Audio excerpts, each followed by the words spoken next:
Hey, what's going on, guys? Joe with OMGRC. So today, gonna take the Kyosho Inferno GT2 VE. That's a mouthful. It's a 4S system as of right now. If you saw my previous video where I kind of mixed it up a little bit with the Hellcat from Kyosho that just came out, also the Audi R8. So what I'm gonna go ahead and do is, well, you got it. You're already seeing it right there. You're gonna upgrade it to a 6S. It needs it, and because it has no problem on a 4S, it's for the most part, it's just asking for more. Honestly, this chassis can handle so much more power than what this 4S system can just deliver. So that's why it's going to go ahead and get the upgrade. I had the MP9E, and it just wanted more power anyhow with the Team Orion that comes with it. It's not enough power. So if you guys do get this, you might be happy with it, but you might also want, well, more, because the vehicle will definitely scream for more power than what it's given by factory. So we're going to give it more power. As far as when it comes to gearing it, and also am I going to make it a speed run car? I don't know. Will we do some runs and see how fast it goes? That's a possibility on that part of it. If I get a GPS that can actually work, I'll probably, again, have to try to find some other phone when I'm out and about. But anyway, as of right now, GRP tires. Going to go ahead and trim the body up a little bit.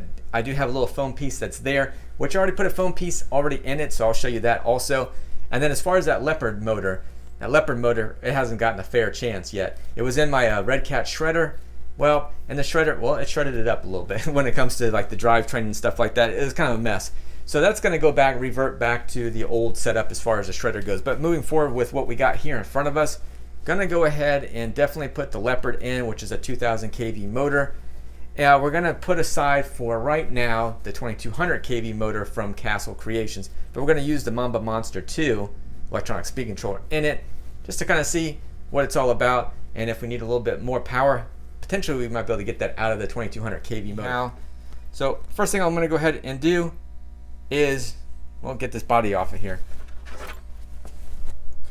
Then what we'll go ahead and I'll start doing is working on taking the motor out and the speed controller, electronic speed controller, then also getting the little pins out of here to get to the receiver so we can swap out and put in the new electronic speed controller, or the Mamba Monster.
It's a long cable as far as this one goes, but yeah, it was a pain in the butt just to get all the screws out just to get that cable, because it's got some little clips that hold it in, so you can't just kind of pull it through without damaging something there. Alright, now as far as placement of the electronic speed controller, well, it'll sit just about perfect in there anyhow. That way, because then I'll just run a zip tie right into that little spot right there, and then just run that straight down into that box there, and then everything will be good to go on that part. So alright, I'm going to go ahead and reassemble this. So I don't know if I'm going to show you that. Well, yeah, I'll go ahead and put this back together, and then we'll just continue on from that point. Alright, so because the fan needs a separate power source, or it needs to come, I don't know why they did it this way, but anyway, they did it where the fan has to have a separate wire to go to the electronic speed controller, so it doesn't allow me to run this, let's say, individual fan as well into the receiver, because, well, there's only one VCC. So what I ended up doing was adding a little splitter to it, like a Y adapter we'll call it, and that way I can just plug it in. So now anytime that I use this electronic speed controller on something, you know, I have that so I can plug it in if I need to for an accessory, more or less, since it's already going to be tying up my VCC port on my receiver. Anyway, just figured I'd kind of let you guys know what was going on with that part of it, just in case you're like...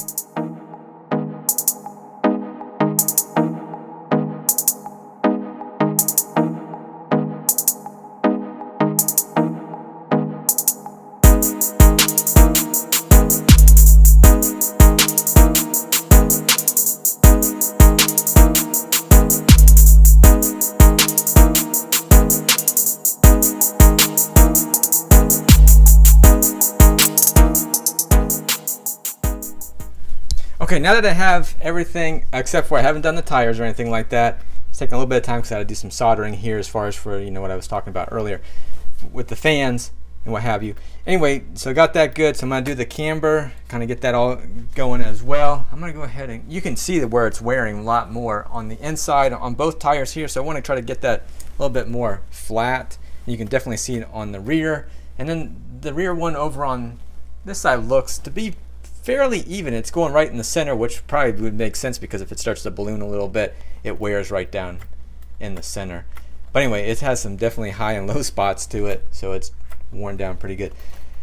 Same thing with this, but it definitely is wearing on the inside more, so I want to make sure I try to get that traction evenly for something like doing a speed run. Maybe if I was on a track or something, I might want to go ahead and tow that in, or you know, camber in as far as a negative camber, a little bit going inward. But in this case here, I definitely want to keep it as flat as possible, try to get that traction. All right, so I'm going to go ahead and work on that. I'll time lapse me adjusting it because it's going to take a little bit. And I think as far as this, what I'm sitting on here anyway, it's pretty level from what I've tested before. So I'm going to use that as the platform 2 level, so that it'll take a little bit, not too long, but being I have to wrench everything, so it will take a little bit of time. So I'm going to go ahead and do that.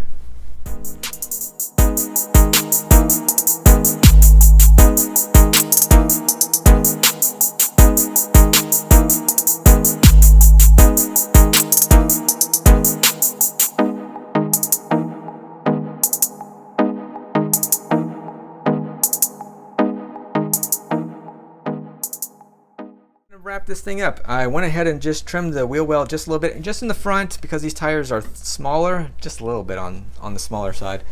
So I didn't really need to do much trimming on that, and plus I'm not going to reuse those other tires because, at least not for this vehicle right now. Maybe if I put them back on there and I put these wheels on something else. It's stock, all the gear, as far as that gear ratio goes, it's all stock on there. So we're running on the same 2000 kV motor, well, a Leopard this time, so we'll see if it's got a little bit more punch. We'll run it on a 4S first and then on a 6S. We'll see. Let's see if I do that or not. I'm not 100% sure. It's going to play it by ear on it tomorrow. The sound clip that you heard in there too.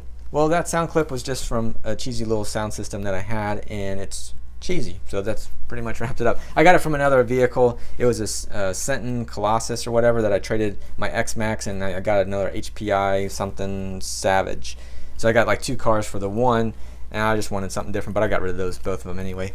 So I just kept the sound system because he didn't have it hooked up correctly. I was like, man, you needed a Y splitter on it, and you would have got it working. But once I got it hooked up and everything like that, it was like, ugh, this thing's horrible. But I just, for a cheesy factor, threw it in there. Anyway, enough rambling. We want to see this thing go, so that's what's going to happen tomorrow. Where and when? Well, you'll get a video tomorrow, no doubt about that. Anyway, I always appreciate you guys watching and tuning in. Definitely check out OMGRC.com, man, for all your hobby goodness. Also, this is Joe with OMGRC. You guys take care. Later.